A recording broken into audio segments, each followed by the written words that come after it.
Ako si Miguel, 16 na taong gulang, at sa kabila ng aking masayahing kaanyuan, may isang takot na matagal ko nang kinikimkim. Takot sa dilim. Hindi ko alam kung saan ito nagmula, pero tuwing gabi, parang may mga mata na nagmamasid sa akin mula sa bawat sulok ng kwarto. Ang pinakamalapit kong kaibigan na si Carlo, ang tanging alam ang tungkol sa aking takot. Isang gabi, habang naglalakad kami pauwi mula sa eskwelahan, napansin ni Carlo na tila may kakaiba sa paligid. Miguel, parang may sumusunod sa atin, bulong niya. Tumigil kami at nagmasid, walang tao. Ngunit ang malamig na hangin ay tila nagbibigay babala. Carlo, baka imahinasyon mo lang yan, sagot ko, pilit na pinapawi ang takot sa aking dibdib. Ngunit sa loob-loob ko, alam kong hindi iyon imahinasyon. Parang may isang presensya sa likuran namin, tahimik at nagmamasid. Habang papalapit kami sa aming bahay, biglang pumatak ang ulan. Napilitan kaming magkubli sa ilalim ng isang lumang tulay. Dito muna tayo, sabi ni Carlo, nanginginig sa lamig. Ngunit ang dilim sa ilalim ng tulay ay parang mga kamay na dahan-dahang bumabalot sa amin. Miguel, bakit parang mas naiilang ka? Tanong ni Carlo, halata ang pag-aalala sa kanyang boses. Hindi ko alam kung paano ko ipapaliwanag sa kanya ang aking nararamdaman. Hindi ko gusto ang dilim, Carlo. Pakiramdam ko'y may nakatingin sa atin. Sagot ko, wala nang balak na maglihim. Nagkatinginan kami ni Carlo, parehong may takot, ngunit parehong may determinasyon. Hindi dapat tayo magpatalo sa takot, sabi niya, pilit na pinapakalma ang sarili. Kasama mo ako, Miguel. Harapin natin to. Sa kabila ng ulan, nagdesisyon kaming maglakad papunta sa bahay ni Carlo. Ngunit habang naglalakad kami, biglang may nakita kaming anino sa gilid ng kalsada. Hindi ko alam kung ano iyon, pero parang may kilabot na dumaan sa aking gulugod. Miguel, ano iyon? Tanong ni Carlo. Halata ang pag-aalala sa kanyang boses. Huminto kami at nagmasid muli. Ang anino ay tila gumalaw, papalapit sa amin. Carlo, tumakbo tayo. Sigaw ko, ngunit bago pa kami makagalaw, may narinig kaming kaluskos sa likuran. Parang may mga paa na naglalakad sa likod namin, ngunit paglingon namin, wala. Walang tao, walang hayop, walang kahit ano. Sa gitna ng takot, biglang bumukas ang pinto ng isang abandonadong bahay sa tabi ng kalsada. Isang malamig na hangin ang naglayo sa amin. Miguel, pumasok tayo. Baka doon tayo makapagtago, sabi ni Carlo. Wala na kaming choice, pareho kaming takot, ngunit pareho ring determinado. Pagpasok namin sa bahay, ang dilim ay parang mga mata na nagmamasid sa amin. Ang bawat hakbang ay parang dagundong na umaalingaw-ngaw sa buong kabahayan. Miguel, ang weird dito, bulong ni Carlo, halata ang kaba. Sa isang sulok, may nakita kaming lumang piano. Sa ibabaw nito ay may isang note. Ang takot ay hindi dapat ikubli, bagkus harapin. Sa pagharap sa takot, ang tunay na lakas ng loob ay matutuklasan. Nagkatinginan kami ni Carlo, parehong naguguluhan. Sino ang nagsulat ng note na iyon? At bakit naroon ito sa isang lugar na tila iniwan na ng panahon? Sa kabila ng aming takot, may kung anong puwersa ang nagtulak sa amin na hindi sumuko. Ngunit sa isang iglap, ang pinto sa likod namin ay biglang nagsara. Nagkukulong sa amin sa loob ng madilim na kabahayan. Dumadagundong ang tibok ng puso ko, at sa mga mata ni Carlo, nakita ko ang parehong takot. Ngunit sa likod ng takot na iyon, tila may umuusbong na bagong lakas ng loob. Ako si Miguel at kasama ko ang matalik kong kaibigan na si Ana. Pareho kaming 14 na taong gulang at simula pa noong bata kami, hindi kami mapaghihiwalay. Sa aming baryo, may isang lumang bahay na pinaniniwala ang pinamumugaran ng mga multo. Maraming kwento ang kumakalat tungkol sa iba't ibang kababalaghang nangyayari rito, ngunit wala pang naglakas loob na mag-imbestiga.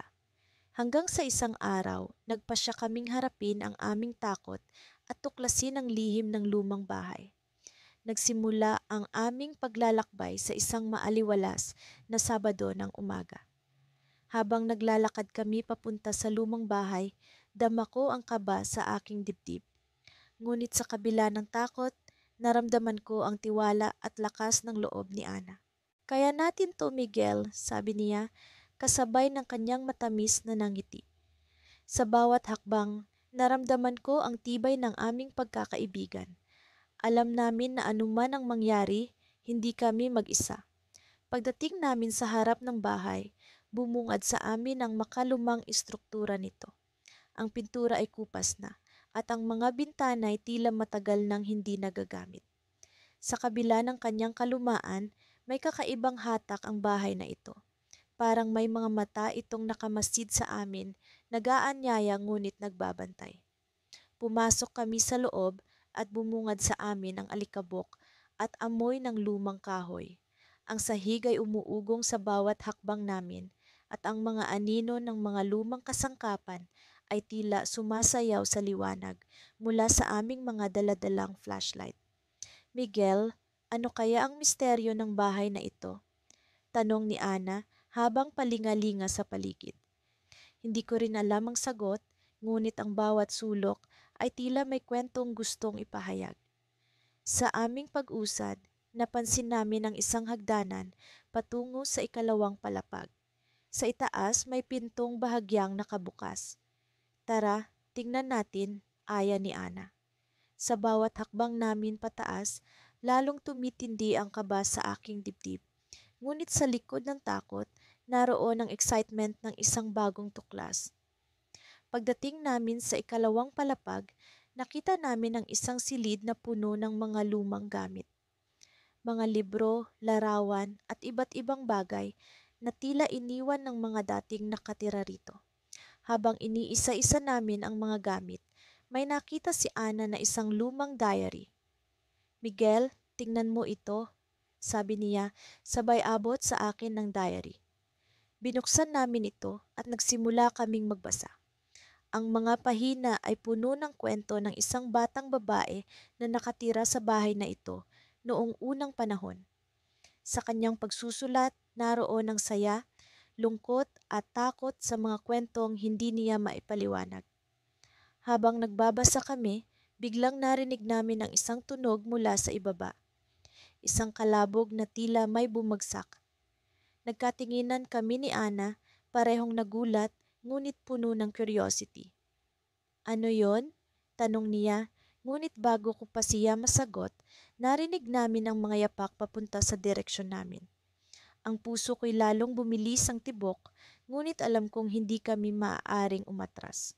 Dahan-dahan kaming lumapit sa hagdanan at sa aming pagbaba, nakita namin ang isang lumang piano sa sala na tila may naglalaro. Ngunit walang tao. Ang mga tipay gumagalaw mag-isa, lumilikha ng musikang malungkot ngunit maganda. "Ana, hindi ko alam kung ano ang nangyayari, pero kailangan nating malaman," sabi ko habang hinahanap ang lakas ng loob ko. Sa gitna ng pagkalito, biglang bumukas ang pinto sa likuran ng bahay. Ang malamig na hangin ay pumasok, kasunod ng isang liwanag na nagmula sa labas. Sa aming paglapit, nakita namin ang isang batang babae na nakatayo't nakangiti sa amin. "Salamat sa pagbisita," sabi niya. Ang kanyang tinig ay parang hangin na naglalambing. Sa sandaling iyon, naintindihan namin na siya ang batang babae sa diary. "Siya ang lihim ng bahay na ito, Miguel," bulong ni Ana habang pareho kaming namangha sa aming nasaksihan. Ngunit bago pa kami makapagtanong, unti-unti siyang naglaho sa hangin. Ang pinto ay muling nagsara at kami naiwan sa gitna ng katahimikan. Nagtataka kami ni Ana kung ano ang tunay na kwento ng batang babae at kung bakit niya kami piniliing kausapin. Sa aming paglabas ng bahay, dama ko ang pagbabago sa aming sarili. Ang takot ay napalitan ng tapang at ang aming pagkakaibigan ay lalong tumibay. Ngunit alam namin na hindi pa rito nagtatapos ang aming kwento. Ang lihim ng lumang bahay ay naghihintay pa ng mas malalim na pag-unawa. Muli kaming nagkatinginan ni Ana. may kasunduan sa aming mga mata na babalik kami upang tuklasin ang mas marami pang misteryo. At sa aming pag-uwi, naramdaman namin ang kakaibang sigla, hindi lamang dahil sa aming natuklasan, kundi dahil sa natutunan naming harapin ang takot ng magkasama. Ngunit may bumabagabag sa akin. Sino ang batang babae at bakit tila may gusto siyang ipahiwatig sa amin? Sa likod ng aming tapang, naroon ang katanungan hinggil sa mas malalim na lihim na kailangan naming tuklasin. Ang aming kwento ay hindi pa tapos at ang susunod na kabanata ay puno ng mga tanong na naghihintay ng kasagutan. Nagsimula ang araw na puno ng pag-asa. Kami ni Lara, ang aking matalik na kaibigan, ay handa na para sa aming pinaplano mula pa noong nakaraang linggo. Sa kabila ng kaba na nararamdaman namin, mas nangingibabaw ang pananabik na marating ang lihim na lagusan sa dulo ng kagubatan. Matagalan na naming naririnig ang usap-usapan tungkol dito, isang lugar kung saan sinasabing nagtatago ang mga sagot sa mga tanong na hindi mo pa naitatanong. Handa ka na ba? Tanong ni Lara habang kami naglalakad sa makipot na daan papasok sa kagubatan. Tumango ako kahit na may bahagyang pag-aalinlangan sa aking dibdib. Sino ba naman ang hindi matatakot sa ideya ng pagharap sa kanilang pinakamalalim na takot? Pero alam ko, hindi ko ito haharapin ng mag-isa. Kasama ko si Lara at iyon ang nagbigay sa akin ng lakas ng loob. Habang kami naglalakad, ramdam ko ang bawat tibok ng aking puso. Ang paligid ay tila bumabalot sa amin ng misteryo. Ang mga dahon ay tila nagbubulong ng mga lihim na hindi maipaliwanag ng isip. Sa bawat hakbang, nararamdaman ko ang pagbigat ng aking mga paa na para bang ang lupa mismo ay sinasabi sa amin na bumalik na.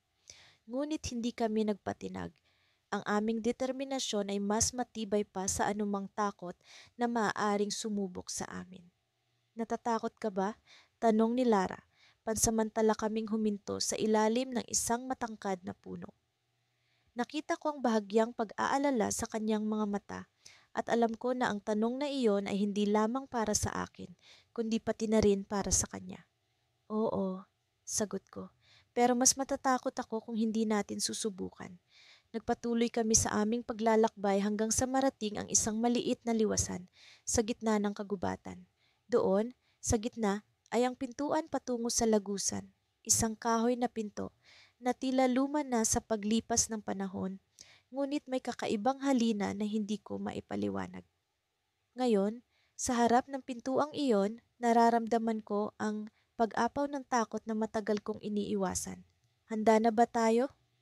Tanong ni Lara, ang kanyang kamay ay marahang hinawakan ang akin.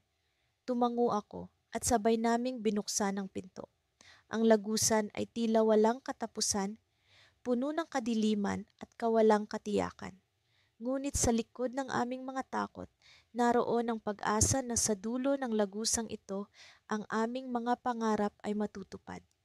Habang kami naglalakad sa loob, naririnig ko ang echo ng aming mga paghinga. Ang bawat hakbang ay nagdadala ng bagong damdamin ng kaba. Sa bawat sulok ng lagusan, tila may mga anino na nagbabantay, mga mata na sumusubok na alamin ang aming mga intensyon. Ngunit hindi kami nagpatinag. Ang aming layunin ay mas matibay pa sa anumang maaaring magpahina sa amin. Ilang sandali pa ay narating namin ang isang malaking silid sa dulo ng lagusan. Sa gitna nito ay may liwanag na nagmumula sa kisame, tila isang pagbati sa aming pagdating. Sa ilalim ng liwanag na iyon, naroon ang isang kahon na gawa sa kahoy, may mga ukit na hindi ko maipaliwanag. Lumapit kami ni Lara, ang aming mga puso ay puno ng pag-asa at takot. Anong laman kaya nito? Tanong ni Lara habang marahang hinawakan ng kahon. Sa puntong iyon, nararamdaman ko ang tensyon sa paligid. Ang hangin ay tila huminto sa paggalaw. Sa pagbukas ni Lara sa kahon, nagulat kami sa aming nakita. Isang piraso ng papel at sa papel na iyon ay may nakasulat na mga salitang tila nagbigay sa amin ng linaw at pag-unawa. Huwag matakot sa hindi mo pa nakikita, sapagkat ang tunay na katapangan ay nasa pagharap sa hindi mo pa alam. Sa pagbasa ni Lara sa mga salitang iyon, naramdaman ko ang pagluwag ng aking dibdib. Ang kahon ay walang material na yaman, ngunit ang mensahe nito ay mas mahalaga kaysa sa anumang kayamanan. Sa pagharap namin sa aming takot, natutunan namin na minsan ang mga sagot ay hindi nakikita ng mata, kundi nararamdaman ng puso. Ngunit bago pa man namin maisarado ang kahon, isang kakaibang tunog ang narinig namin mula sa likod. Napalingon kami ni Lara at kami nanlaki ang mga mata sa aming nakita. Isang figura, isang tao na tila nagmamasid sa amin mula sa dilim. Hindi namin alam kung kaibigan o kalaban, ngunit sa paglapit nito, naramdaman ko ang panibagong alon ng takot. May kailangan kayong malaman, sabi ng figura, ang boses nito ay puno ng misteryo. Ang lagusang ito ay may lihim na hindi pa ninyo natutuklasan.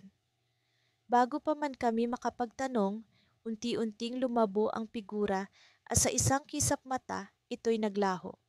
Kami ni Lara ay naiwan na puno ng pag-aalinlangan at bagong tanong. Ano ang lihim na hindi pa namin natutuklasan? At bakit kami ang napili para malaman ito? Ang lagusan ay tila nagbukas ng panibagong kabanata sa aming buhay, isang kwento na hindi pa namin alam ang wakas.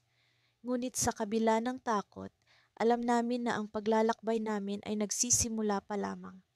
Lumiwanag ang paligid nang maaninag namin ang liwanag mula sa isang maliit na bintana sa itaas ng kuweba. Ang liwanag ay tila nagbigay sa amin ng kaunting pag-asa sa kabila ng takot na bumabalot sa aming mga puso. Ako si Miguel, kasama ang aking matalik na kaibigan na si Arvin, at kami nasa gitna ng isang paglalakbay na hindi namin inaasahan. Noong una, tila isang simpleng laro lamang ang pagpasok sa kuwebang ito. Isa itong hamon na ibinigay sa amin ng aming mga kaklase. Ngunit hindi namin inakala na ang dilim sa loob ng kuweba ay magiging simbolo ng aming mga kinatatakutan.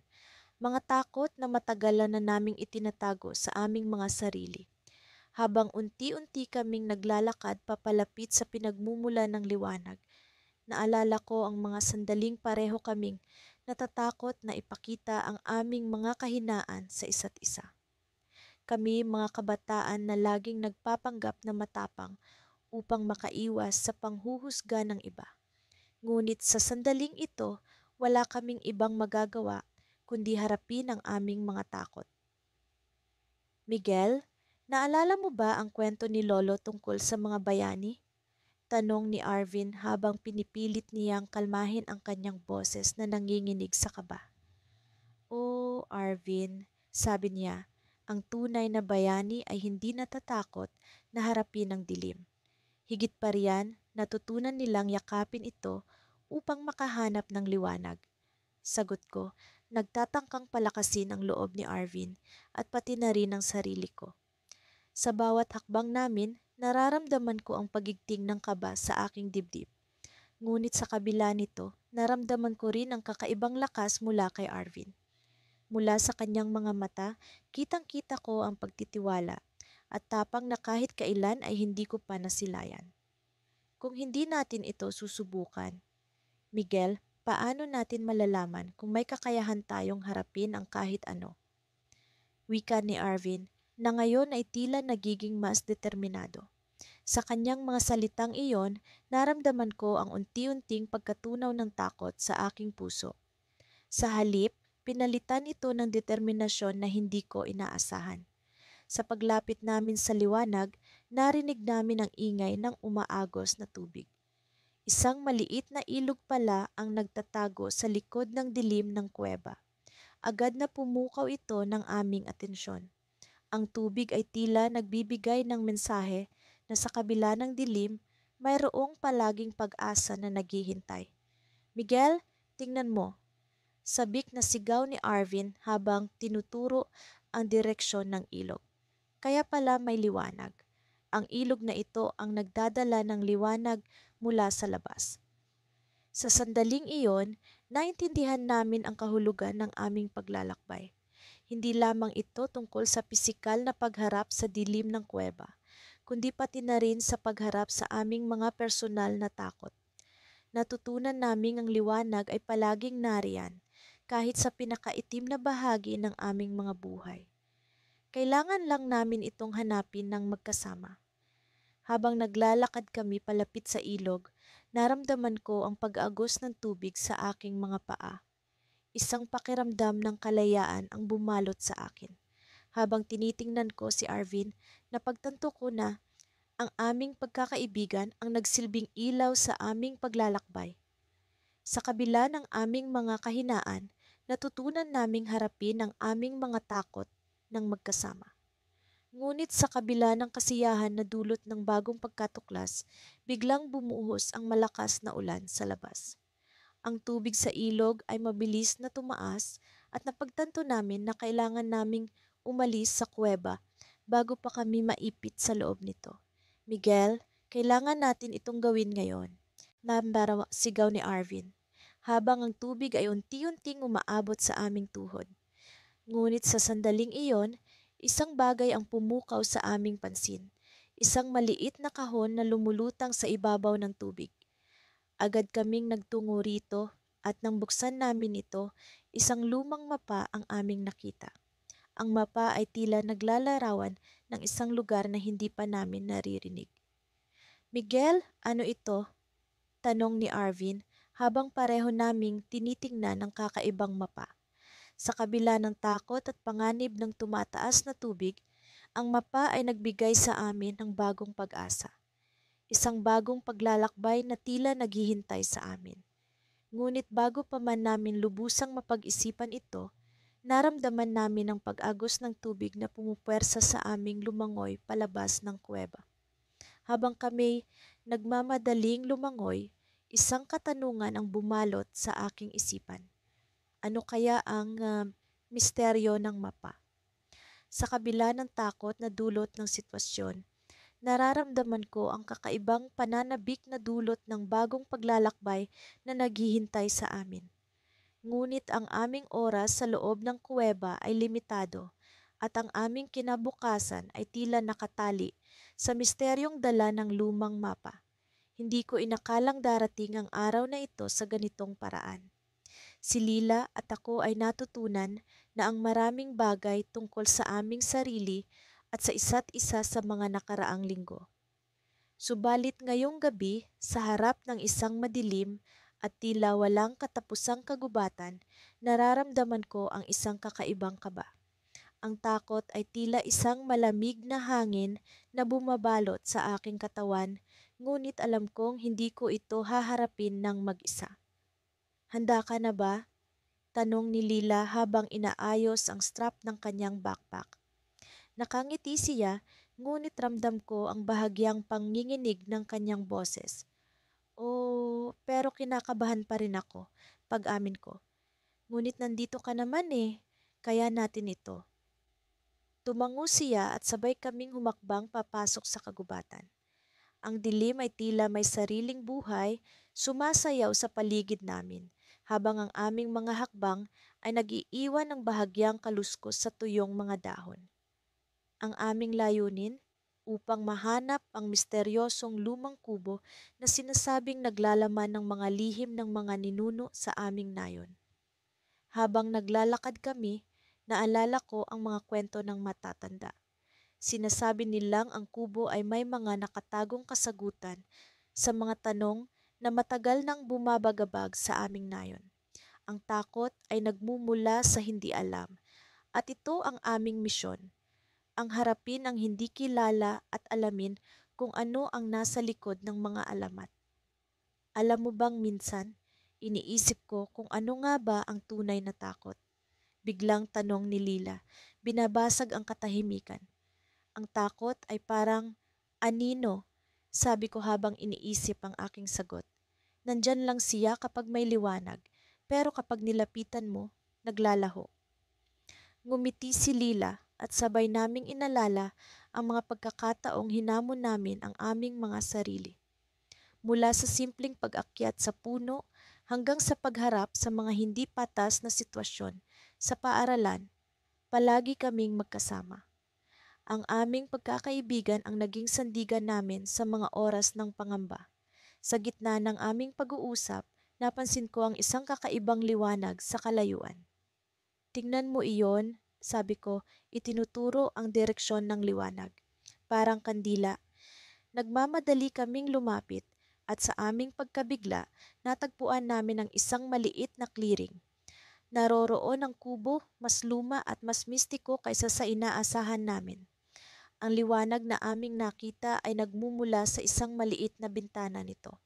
Sigurado ka bang ito na iyon? Tanong ni Lila na halatang kinakabahan ngunit puno ng determinasyon. Oo, Lila, ito na iyon, ang kubo. Sagot ko habang sinisikap na hindi magpakita ng kaba. Lumapit kami sa pinto at sabay naming itinulak ito. Ang kalumaan ng kubo ay ramdam sa bawat kaluskos ng kahoy. Sa loob, isang maliit na lamesa ang agad naming napansin. Sa ibabaw nito ay may isang lumang libro at isang kandila na bahagyang nauupos na. Nilapitan namin ang libro at binuksan ng pabalat. Ang mga pahina nito ay puno ng mga simbolo at mga kwento ng aming mga ninuno. Habang binabasa namin ang mga ito, tila nararamdaman ko ang kanilang presensya, ang kanilang mga takot, pag-asa, at tapang na ipinasa sa bawat salita. Hindi ko akalain na ganito ito kaimportante, bulong ni Lila. Parang nararamdaman ko ang kanilang mga nararamdaman. Bago pa man kami makapagpatuloy sa pagbabasa, biglang lumamlam ang liwanag ng kandila at isang malamig na simoy ng hangin ang pumasok mula sa labas. Napatigil kami at nagkatinginan. Ang takot ay biglang bumalik, ngunit may kasamang kakaibang pakiramdam na hindi ko maipaliwanag. May nararamdaman ka bang iba? Tanong ko, sinusubukan na panatilihin ang aking boses na kalmado. Oo, sagot ni Lela, parang may nagmamasid sa atin. Isang kaluskos ang narinig namin mula sa likuran ng kubo. Ang aming mga puso ay tila nagsisilabasan sa aming mga dibdib. Hindi ko alam kung ano ang susunod na mangyayari, ngunit alam kong kailangan naming manatiling matatag. Ano man ito, kailangan nating harapin, sabi ni Lila. Ang kanyang mga mata ay puno ng tapang na hindi ko pa nakikita sa kanya noon. Nagtungo kami sa likod ng kubo at sa aming pagkagulat, isang matanda ang nakatayo doon. Ang kanyang mga mata ay tila puno ng mga lihim na hindi namin mawari. Sino kayo? Tanong niya. Ang kanyang tinig ay malalim at puno ng awtoridad. Habang nag-uusap kami, unti-unti naming natutunan ang katotohanan tungkol sa kubo at sa aming nayon. Subalit bago pa man namin matuklasan ang lahat, isang malakas na pag-uga ng lupa ang aming naramdaman at biglang nagdilim ang paligid. Sa gitna ng kaguluhan, isang tanong ang bumagabag sa akin. Ano ang tunay na layunin ng aming paglalakbay dito at ano ang ibig sabihin ng hindi inaasahang pangyayaring ito? Sa sandaling iyon, alam kong ang aming kwento ay hindi pa tapos. Sa likod ng mga katanungan at takot, ang tunay na pagsubok ay nagsisimula pa lamang. Simula nang magpasya kaming harapin ang aming mga takot, tila mas naging buo ang aming pagkakaibigan ni Lila. Sa kabila ng mga hamon sa buhay, palaging may mga pagkakataon na kailangan naming magpakatatag at magtiwala sa isa't isa. Hindi namin alam kung ano ang naghihintay sa amin sa susunod na kabanata ng aming buhay. Ngunit sa kabila ng lahat, alam namin na hindi kami nag-iisa. Isang gabi, habang naglalakad kami pauwi mula sa aming paboritong tambayan sa gilid ng ilog, napansin namin ang isang kakaibang anino sa likod ng mga puno. Ang hangin ay bumubulong sa aming mga tainga, tila may gustong iparating. Nararamdaman mo ba iyon, Lila? Tanong ko habang pinipilit kong lakasan ng loob. Oo, parang may kakaiba, sagot niya habang hinigpitan ng kapit sa aking braso. Sa mga nakalipas na linggo, narinig namin ang mga kwento mula sa mga matatanda sa baryo tungkol sa isang nilalang na gumagala tuwing gabi. Sinasabing ito ay isang multo ng isang batang nawawala na hindi matahimik dahil sa hindi natapos na misyon. Sa simula ay hindi kami naniniwala, ngunit sa gabing iyon, tila nagbabanta ang kwento na maging totoo.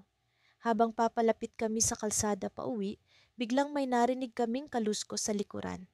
Pareho kaming tumigil at nagtinginan, nagtatanong kung ano ang dapat gawin. Dapat ba tayong tumakbo? Tanong ni Lila, halata ang kaba sa kanyang boses. Hindi, sagot ko, pilit na pinatatag ang sarili. Kailangan nating harapin ito. Dahan-dahan kaming lumingon at sa aming pagkagulat, nakita namin ang isang batang babae na nakasuot ng puting damit, nakatayo sa ilalim ng ilaw ng poste. Ang kanyang buhok ay mahaba at tila sumasayaw sa hangin. Ang kanyang mga mata ay tila puno ng lungkot, ngunit may kakaibang ngiti sa kanyang labi. Sino ka? Tanong ni Lila habang ang kanyang boses ay nanginginig. Huwag kayong matakot, sagot ng batang babae. Ang kanyang tinig ay malamig ngunit magiliw. Ako si Mia, ang batang nawawala. Hindi kami makapaniwala sa aming narinig. Ang kwento ay totoo pala at ang multo ay nasa harap namin. Ngunit sa halip na matakot, may kakaibang kapayapaan ang bumalot sa aming mga puso. Ano ang kailangan mo, Mia? Tanong ko habang unti-unting nawawala ang kaba sa aking dibdib. Kailangan kong tapusin ang aking misyon. Nais kong maiparating ang mensahe sa aking mga magulang na mahal ko sila at hindi ko sila sinisisi sa nangyari sa akin. Sagot ni Mia habang ang kanyang mga mata ay naglalakad-lakad sa aming mga mukha. Tila may bumigat sa aming mga puso. Alam namin na ito ay isang misyon na hindi namin pwedeng talikuran. Sa kabila ng takot, naramdaman namin ang responsibilidad na tulungan si Mia.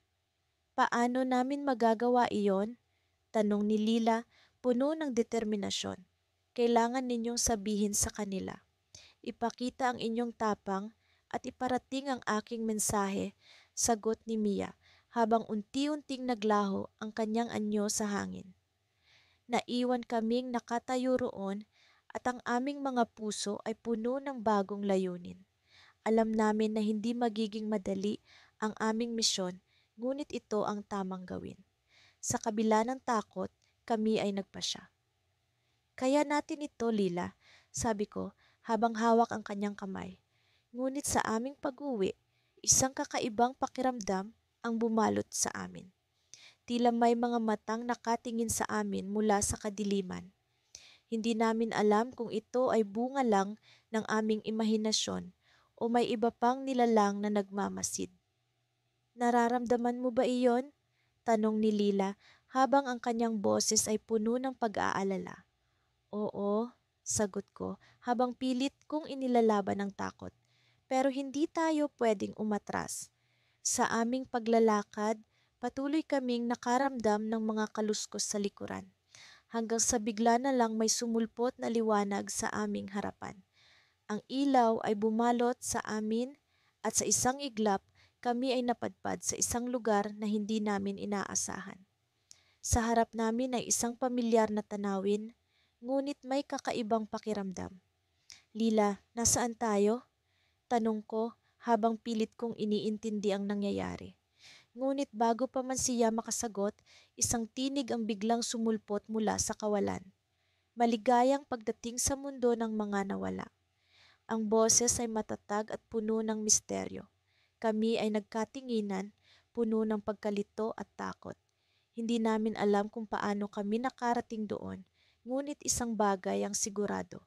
Ito ay isa na namang misyon na kailangan naming harapin ng magkasama. Ngunit sa pagkakataong ito, kakaiba ang pakiramdam. Tila may mas malalim na layunin ang aming pagdating. Sa kabila ng takot at pagkalito, alam namin na ito ay simula ng isang bagong kabanata sa aming mga buhay. At sa aming harapan ay isang hamon na kailangan naming harapin ng buong tapang. Ngunit sa pagkakataong ito, hindi lamang kami ang nakasalalay. May mas malalim na bagay na kailangan naming tuklasin. Habang unti-unti kaming nilalamon ng liwanag, alam namin na ang aming kwento ay hindi pa tapos. Sa mundo ng mga nawala, ang aming tapang ang magsisilbing gabay. Ngunit sa likod ng lahat ng ito, isang tanong ang patuloy na bumubulong sa aming isipan. Ano ang tunay na layunin ng aming pagdating?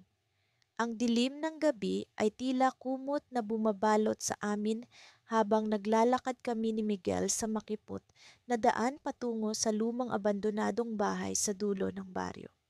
Sinasabi ng mga matatanda na ang bahay na iyon ay pinamumugaran ng mga ligaw na espiritu at masamang elemento. Bawat hakbang namin ay tila may kasamang kaba, ngunit hindi namin tinatalikuran ang aming pangako sa isa't isa na harapin ang takot ng magkasama. Si Miguel, ang matalik kong kaibigan mula pa noong ako'y musmos, ay palaging matapang sa kabila ng kanyang payat na pangangatawan. Siya ang tipo ng tao na pilit hinaharap ang takot sa pamamagitan ng katatawanan. Sa bawat naririnig niyang kaluskos mula sa mga punong kahoy, nagbibiro siya. Baka multo lang ng pusa yan, kaya mag-ingat ka, baka magkamot ka na lang. Sa kabila ng kanyang mga biro, alam kong may takot din siyang nararamdaman. Ngunit sa bawat hakbang namin ay nararamdaman ko ang tibay ng loob na bumabalot sa amin, hindi dahil sa kawalan ng takot, kundi dahil sa pagkakaroon ng lakas upang harapin ito. Ang liwanag ng aming flashlight ay bumubuo ng maliit na sinag sa dilim, sapat na upang magpatuloy kami sa aming paglalakbay. Pagdating namin sa harap ng bahay, natigilan kami. Ang hangin ay tila nagbago, mas malamig at mas mabigat kaysa kanina. Ang mga bintanang basag ng bahay ay parang mga matang nakatitig sa amin, habang ang pintuan nito ay nakabukas, tila nag-aanyaya ngunit nagbabantang lamunin kami. Miguel, sigurado ka ba dito? Tanong ko, bahagyang nanginginig ang boses. Alam ko na ang sagot, ngunit ang pagbanggit nito ay tila nagbibigay ng kaunting kapanatagan. Oo, kailangan natin ito para sa sarili natin. Hindi na tayo mga bata. Kailangan nating matutunan na harapin ang mga bagay na kinatatakutan natin. Sagot niya, puno ng determinasyon. Huminga kami ng malalim at sabay na pumasok sa loob. Ang sahig ay lumang kahoy na umaalingaw-ngaw sa bawat hakbang namin. Ang mga dingding ay tinutubuan na ng amag at ang amoy ng kalumaan ay pumupuno sa aming mga ilong. Sa kabila ng kakilakilabot na kapaligiran, nararamdaman ko ang kakaibang kapayapaan. Parang ang bawat hakbang namin sa loob ng bahay ay simbolo ng pagyakap sa mga takot na matagal na naming iniiwasan.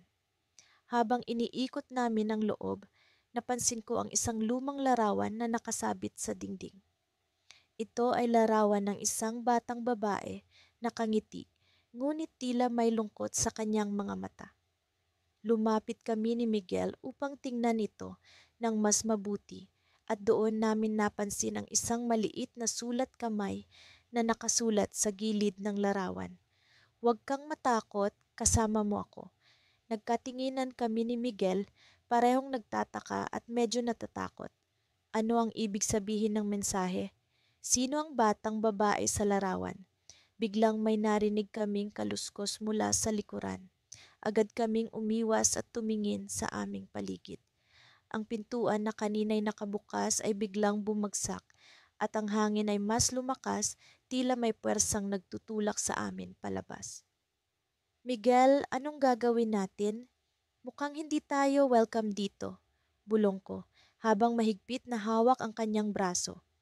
Ngunit bago pa kami makapagdesisyon, isang malamlam na liwanag ang lumitaw mula sa sulok ng kwarto.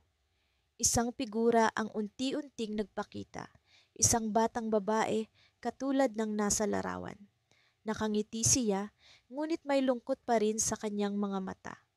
Salamat sa pagbisita, sabi niya, ang kanyang boses ay parang hangin na dumadaloy sa pagitan ng aming mga pandinig. Kami ni Miguel ay natigilan. hindi malaman kung ano ang sasabihin o gagawin. Ngunit bago pa kami makapag-react, ang batang babae ay naglaho na parang bula at ang liwanag ay naglaho kasabay niya. Miguel, anong nangyari? Tanong ko, nanginginig ang boses. Hindi ko alam, pero sa tingin ko, may kailangan tayong tuklasin. Sagot niya, ngayon ay mas determinado kaysa kanina. Sa gitna ng dilim at takot, isang bagong pag-asa ang tila nagising sa aming puso. Sa kabila ng kakaibang pangyayari, naramdaman ko ang tibay ng loob na bumabalot sa amin. Ang takot ay hindi na isang hadlang, kundi isang pintuan patungo sa bagong kaalaman.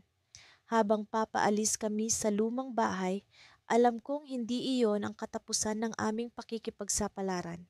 Ngunit isang bagay ang sigurado, hindi kami nag-iisa sa laban na ito. Maraming tanong ang bumabalot sa aming isipan, ngunit ang pinakamahalaga ay kung ano ang susunod na hakbang. At sa puntong iyon, alam kong ang aming pagkakaibigan ang magiging sandigan sa anumang pagsubok na darating. Ngunit sa likod ng bawat hakbang namin, may banta ng bagong misteryo na naghihintay. Nakaupo kami ni Lila sa ilalim ng malaking puno ng akasya kung saan madalas kaming magpalipas ng oras.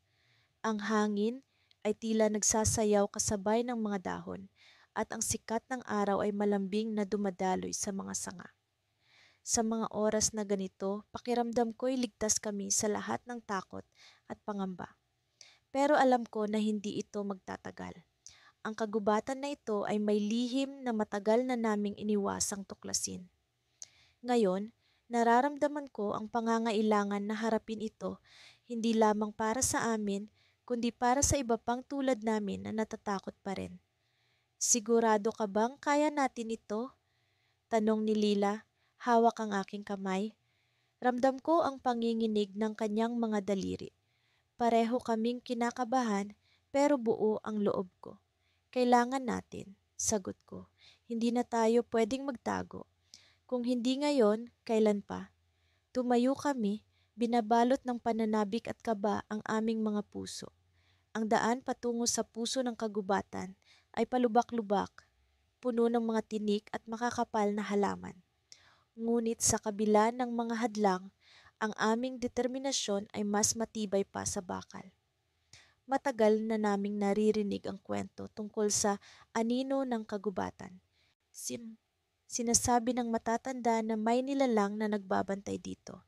Isang nilalang na pumipigil sa sino mang magtangkang tuklasin ang kanyang lihim.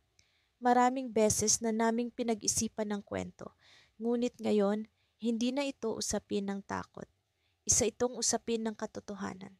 Habang lumalalim kami sa kagubatan, naririnig ko ang kakaibang tunog na tila alingawngaw ng mga lumang kwento. Pero kinuha ko ito bilang paalala na hindi kami nag-iisa. Ang bawat hakbang namin ay tila sinasabayan ng mga anino ng nakaraan, mga taong minsang nangahas ngunit hindi nagtagumpay. Biglang tumigil si Lila, hinila ako paharap sa kanya.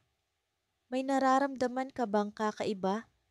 Tanong niya, puno ng pag-aalala ang mga mata.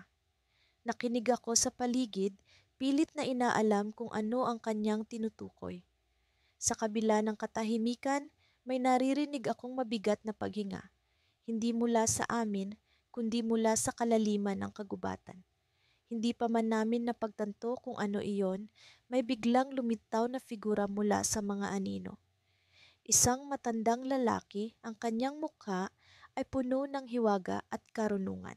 Sa kanyang mga mata, tila naroon ang mga lihim ng kagubatan na matagal na naming hinahanap. Huwag kayong matakot, sabi niya. Ang boses ay kalmado, ngunit puno ng awtoridad.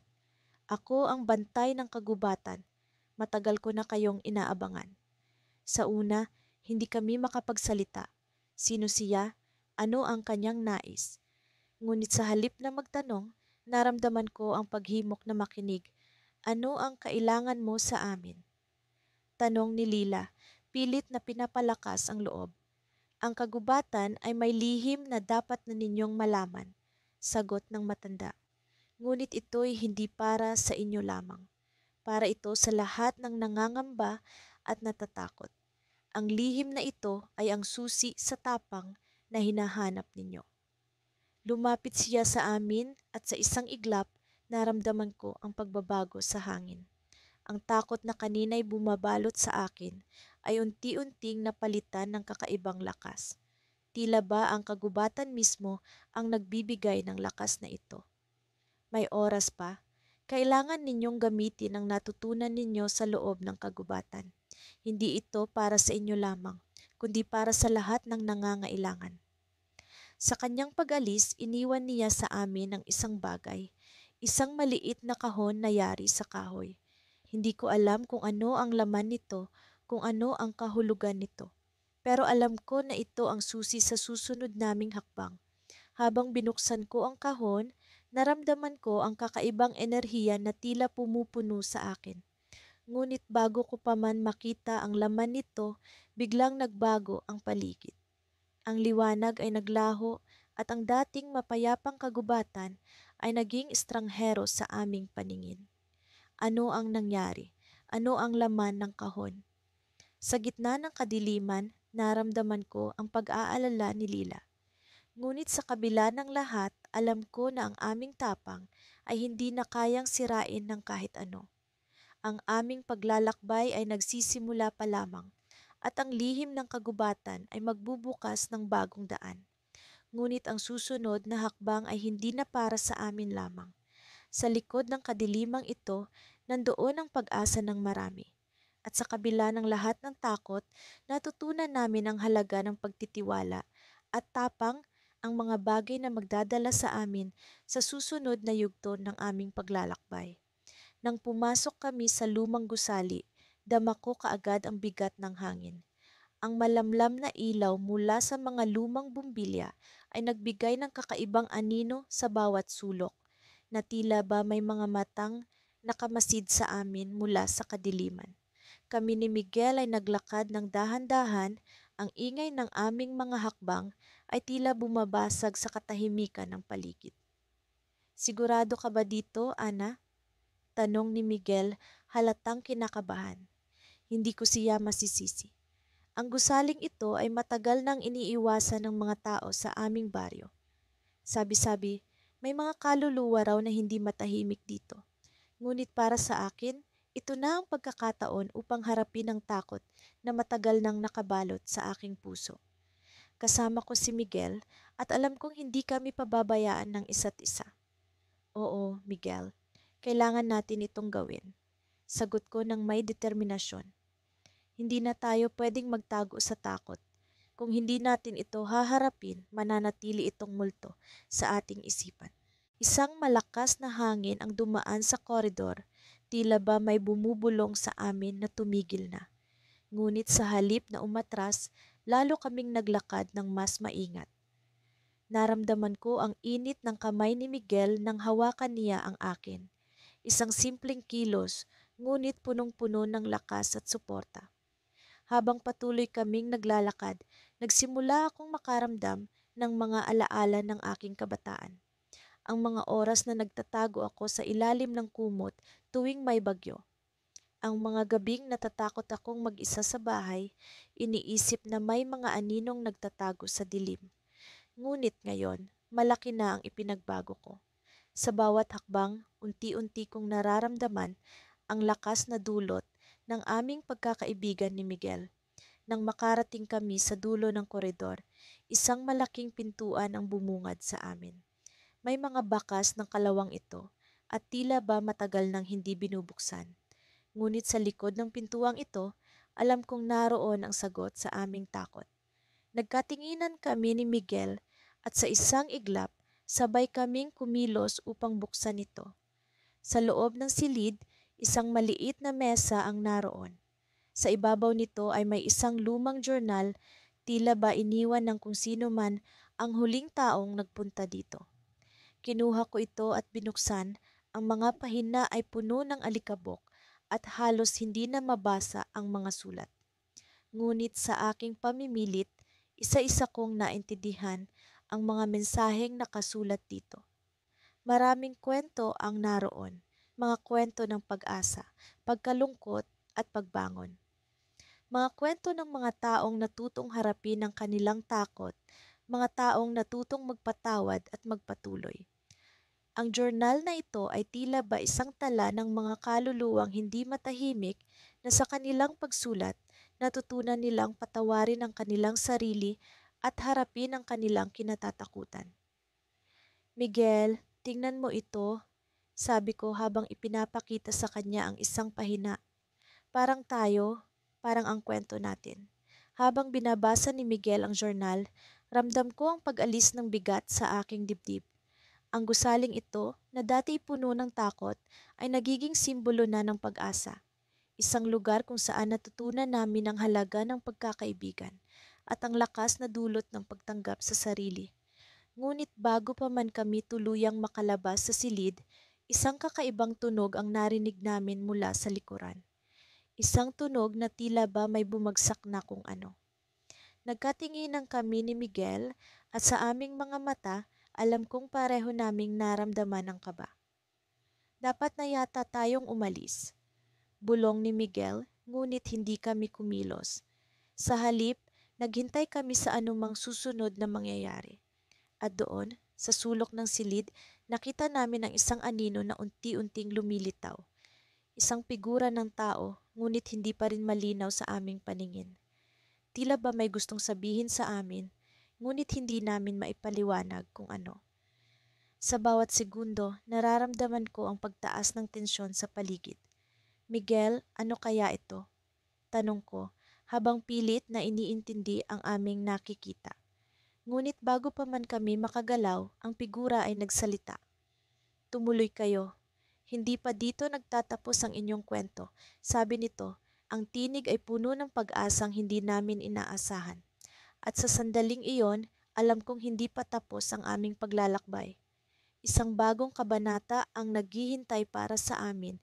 Isang kabanata na puno ng pag-asa at lakas mula sa aming pinagsamahan. Ngunit paano? Ano pa ang susunod na mangyayari? Sa pagbukas ng aming mga mata sa umaga, pareho kaming nakaramdam ng kaba ni Miguel. Alam namin na ito na ang araw na haharapin namin ang pinakamalaking takot sa aming buhay, ang misteryosong kuweba sa dulo ng kagubatan na matagal nang pinapaniwalaang may mga kwento ng kababalaghan. Sa bawat tunog ng hangin na lumalampas sa mga dahon, tila ba ay pahiwatig ito ng mga panganib na naroon. Ngunit sa kabila ng lahat, ang pagnanais na malaman ang katotohanan ay mas malakas kaysa sa aming takot. Handa ka na ba, Carlos? Tanong ni Miguel habang inaayos ang kanyang backpack. May bakas ng takot sa kanyang mga mata, ngunit may kislap din ng determinasyon. Oo, handa na ako, sagot ko. Pilit kong pinapalakas ang loob ko, kahit pa ang tibok ng puso ko ay tila tambol na nag-iingay sa aking dibdib. Sa pagsimula namin sa paglalakbay, bawat hakbang sa makipot na daan patungo sa kuweba ay naging tila isang pagsubok. Nagsimula kaming magkuwentuhan upang maibsan ang pag-aalala. Naalala namin ang mga pagkakataon na sabay kaming humarap sa mga pagsubok sa eskwelahan, mga proyektong akala namin ay hindi namin matatapos, mga paligsahan na akala namin ay hindi namin mapagtatagumpayan. Ngunit lagi kaming nagtagumpay. Isa ito sa mga dahilan kung bakit buo ang loob namin na harapin ang kuweba. Pagdating namin malapit sa entrada ng kuweba, ang malamig na hangin ay tila bumati sa amin ng isang kakaibang pakiramdam, hindi takot, kundi isang uri ng pag-asam. Nagkatinginan kami ni Miguel at sabay na huminga ng malalim. Ito na ang oras para sa katotohanan. Sa pagpasok namin sa kuweba, agad kaming binalot ng kadiliman. Tanging ang liwanag ng aming mga flashlight ang nagsilbing gabay. Ang tunog ng aming mga hakbang ay umaalingaw-ngaw sa loob ng kuweba. At ang bawat eko ay tila ba bumabalik sa amin ng mas malakas at mas nakakatakot. Ngunit hindi kami nagpatinag. Sa bawat hakbang, ramdam ko ang presensiya ni Miguel sa tabi ko. Isang paalala na hindi ako nag-iisa. Sa pag-usad namin, nagsimula kaming makakita ng mga lumang inskripsyon sa dingding ng kuweba. mga simbolo na tila may ibig ipahiwatig. Huminto kami sandali upang pag-aralan ito. Carlos, tila ito ay isang mapa, bulong ni Miguel habang ang kanyang mga mata ay puno ng pagkamangha. Napagtanto namin na ang mga simbolo ay tila gabay patungo sa isang lugar sa loob ng kuweba. Habang sinusundan namin ang mga ito, unti-unti naming nararamdaman na ang takot ay napapalitan ng pananabik. Ano nga ba ang nasa dulo ng kuweba? Ano ang misteryo sa likod ng mga simbolo? Sa wakas, narating namin ang isang malaking silid sa loob ng kuweba.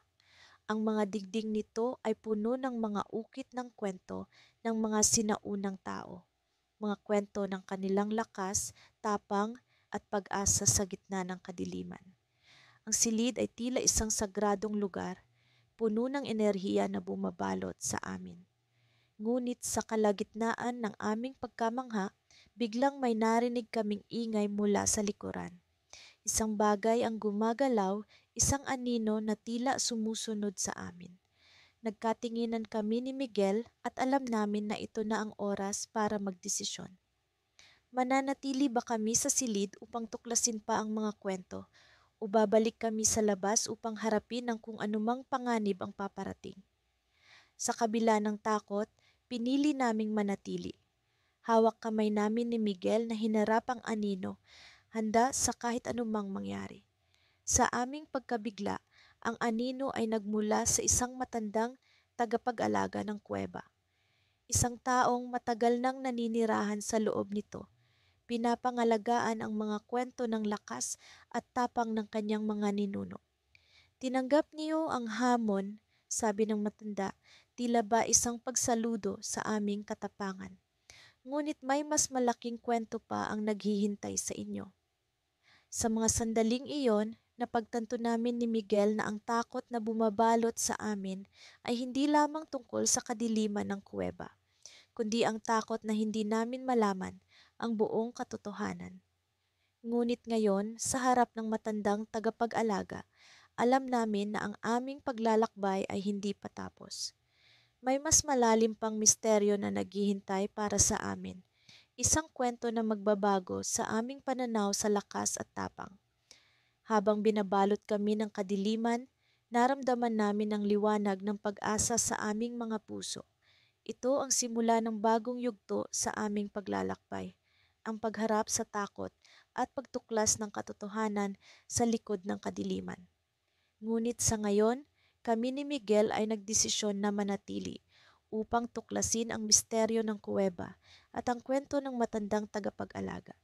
At sa likod ng kadiliman, isang liwanag ang nagbabadya, isang cliffhanger na magdadala sa amin sa mas malaking kwento ng lakas at tapang.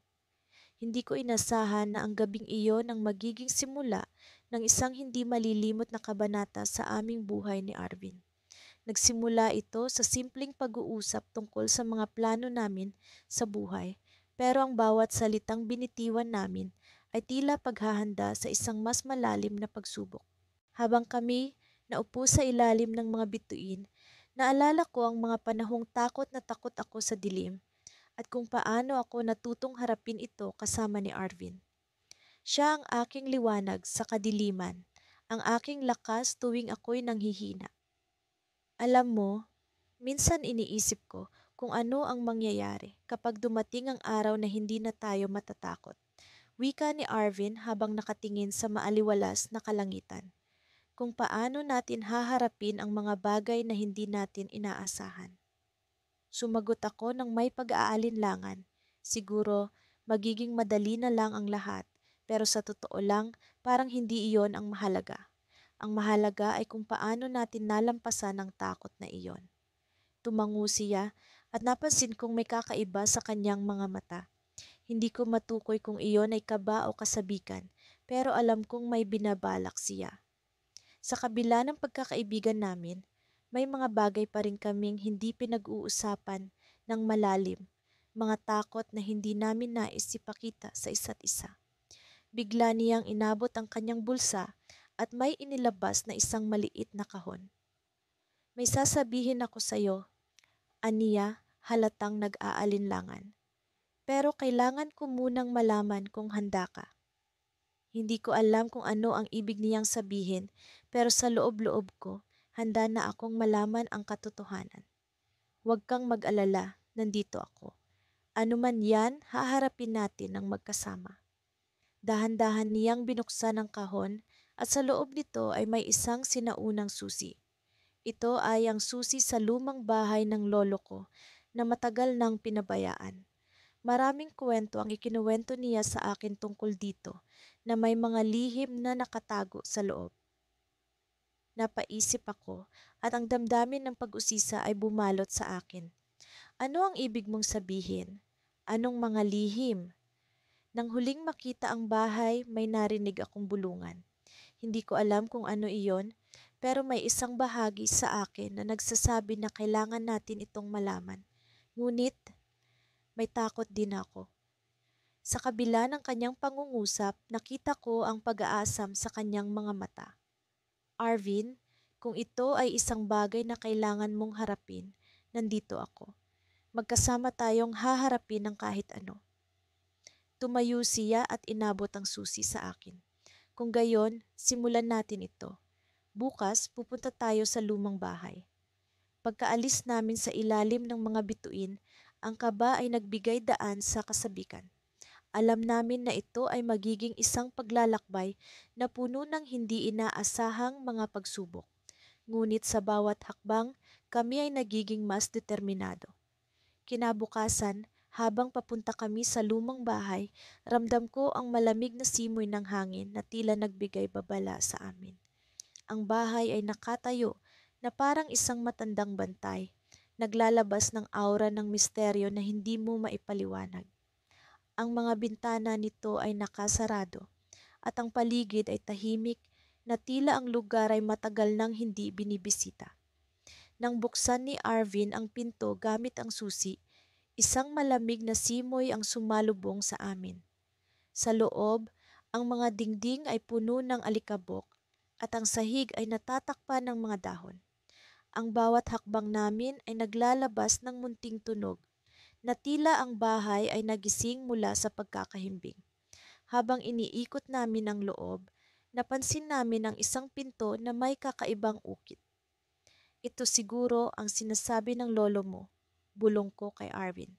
Dahan-dahan niyang binuksan ang pinto at sa likod nito ay isang kwarto na puno ng mga lumang gamit, mga kahon, lumang kasangkapan at isang maliit na mesa. Sa ibabaw ng mesa ay may isang larawan ng dalawang batang magkaibigan na nakangiti. Arvin, tingnan mo ito, sabi ko habang itinuturo ang larawan. Parang tayo. Ngunit bago pa man namin masuri ang paligid, isang malamig na hangin ang dumaloy sa kwarto at narinig namin ang isang bulungan na nagsabing, kailangan ninyong malaman ang katotohanan. Napatingin kami sa isa't isa at alam namin na ang susunod na mangyayari ay magbabago sa takbo ng aming buhay. Sa likod ng misteryo ng bahay na ito ay naroon ang mga lihim na matagal na naming hinahanap. Ngunit ang tanong, handa ba kaming harapin ang katotohanang iyon? Ang tahimik na paligid ng lumang gubat ay tila sumasalamin sa tensyon na nararamdaman namin ni na Carlo. Magkaibigan kami mula pa noong maliit at sa aming paglaki, natutunan naming harapin ang iba't ibang takot na bumabalot sa aming mga puso. Ngunit sa puntong ito, tila ang mga takot na iyon ay naging mas matindi, mas totoo. Ang gubat na ito ay palaging bahagi ng aming kabataan, lugar ng mga kwento ng kababalaghan at mga alamat na nagpapakaba sa mga musmos na tulad namin. Sigurado ka bang kaya natin ito? Tanong ni Carlos sa akin habang patuloy kaming naglalakad sa makipot na daan. Naramdaman ko ang bahagyang pagkatalisod ng kanyang mga paa sa mga ugat ng puno na naglalakihan at tila umaabot sa amin. Oo, Carlo, kailangan lang nating magtiwala sa isa't isa. Sagot ko, kahit may bahid ng pag-aalinlangan sa aking tinig. Alam kong hindi kami mag-iisa sa takot na ito. Magkasama kami at iyon ang mahalaga. Matagal na kaming nakarinig ng mga kwento tungkol sa mga aninong naglalakad sa gubat, mga aninong di umano'y nawawala at muling bumabalik upang maghasik ng takot. Ngunit ang mga ito ay palaging kuwento lamang, di ba? Ngunit sa aming paglalakbay, hindi ko maiwasang maramdaman ang malamig na hangin na tila bumabalot at bumubulong sa akin. Hindi ko alam kung ito ba ay tunay na hangin o isa sa mga aninong iyon. Sa gitna ng aming paglalakad, naramdaman ko ang bigat ng katahimikan. Tanging ang kaluskos ng mga dahon at ang paminsang pag-awit ng mga ibon ang maririnig. Ngunit ang katahimikan na iyon ay tila puno ng inaasahang panganib ng mga bagay na hindi namin maipaliwanag. Alam mo, minsan naiisip ko kung ano ang gagawin ko kung biglang may magpakita sa atin, sabi ni Carlo, tila sinusubukang basagin ang tensyon. Laging sinasabi sa atin na ang mga anino ay hindi dapat katakutan, ngunit paano kung hindi sila anino lamang? Pagputol ko sa kanya. Paano kung sila ay may mas malalim na dahilan para magpakita? Magsasalita pa sana si Carlo nang bigla kaming napatigil dahil sa isang kakaibang tunog. Tunog na parang may gumagalaw sa kakahuyan, ngunit hindi kami sigurado kung saan ito nagmumula. Ang tunog ay nagmumukhang malapit, ngunit sa parehong pagkakataon, tila malayo. Rina, naririnig mo ba iyon? Bulong ni Carlo. Ang kanyang mga mata ay puno ng pag-aalala habang pilit niyang hinahanap ang pinanggagalingan ng tunog. Tumango ako, sinubukang pigilan ang panginginig ng aking mga tuhod. Oo, Carlo, at sa tingin ko kailangan na nating maghanda. Sa gitna ng aming paghahanda, biglang nagbago ang tunog. Mula sa kaluskos, naging mga hakbang ito, mabibigat at mabagal. Tila isang bagay ang papunta sa amin, ngunit sa dilim at sa kapal ng mga puno, hindi namin ito makita. Ang aming mga puso ay parang nagra-race, hindi malaman kung ano ang susunod na mangyayari. Kung ano man ito, kailangan nating magtulungan. Sabi ko kay Carlo, pilit na pinapalakas ang aming loob. Alam kong kung may mangyayari man, mas mabuti nang magkasama kami kaysa nag-iisa. Habang papalapit ang mga hakbang, nararamdaman ko ang malamig na hangin na dumadaloy sa aking likuran. Tumayo ang aking mga balahibo at hindi ko maiwasang isipin kung ito na ba ang katapusan ng aming pagsubok. Ngunit sa likod ng takot, naroon ang pag-asa, pag-asa na kahit anuman ang mangyari, mayroon kaming tapang na harapin ito. Nang ang tunog ay tila nakatapat na sa aming likuran, hindi ko na napigilan ang aking sarili. Dahan-dahan akong lumingon at sa isang segundo, nakita ko ang isang anino. Hindi ito ordinaryong anino. Ito ay may hugis, may anyo na tila tao ngunit hindi rin. Sa likod ng mga puno, ang aninong iyon ay nakatingin sa amin, hindi gumagalaw ngunit naroon. Ang presensya nito ay parang naglalagablab sa aming paligid. Carlo, nakikita mo ba iyon? Tanong ko, ang aking tinig ay halos bulong na lang sa takot. Oo, Rina, ano ang gagawin natin? Tanong ni Carlo. Ang kanyang mga mata ay hindi maikubli ang takot. Ngunit sa likod ng takot na iyon, naroon ang tapang. Ang tapang na natutunan naming yakapin ng magkasama. Baka oras na para malaman natin kung ano ang nais nitong iparating. Sabi ko, ang aking boses ay puno ng determinasyon kahit may halong kaba. Magsisimula pa lang sana kaming lumapit nang biglang nagbago ang paligid. Ang anino ay tila bumalot ko sa amin at sa isang iglap, naramdaman ko ang kakaibang presensya. Isang presensyang puno ng kalungkutan, ng mga alaala na hindi namin maipaliwanag. At sa sandaling iyon, napagtanto ko na ang aninong ito ay hindi kaaway. Isa itong bahagi ng aming nakaraan, isang bahagi na matagal nang naghihintay na kami ay bumalik. Ngunit ano nga ba ang tunay nitong layunin? Ano ang nais nitong iparating? Sa likod ng lahat ng takot at kaba, naroon ang isang tanong na hindi namin alam kung paano sasagutin. At sa pag-aakalang kami ay malapit ng malaman, narinig namin ang isang boses na tila mula sa malalim na bahagi ng gubat. Ang hinahanap ninyo ay magpapakita sa tamang panahon. Ngunit sa oras na iyon, kailangan ninyong maghanda. At iyon ang simula ng isang bagong kabanata sa aming paglalakbay. Isang kabanatang puno ng misteryo, ng takot, ngunit higit sa lahat, ng tapang na aming natutunan ng magkasama.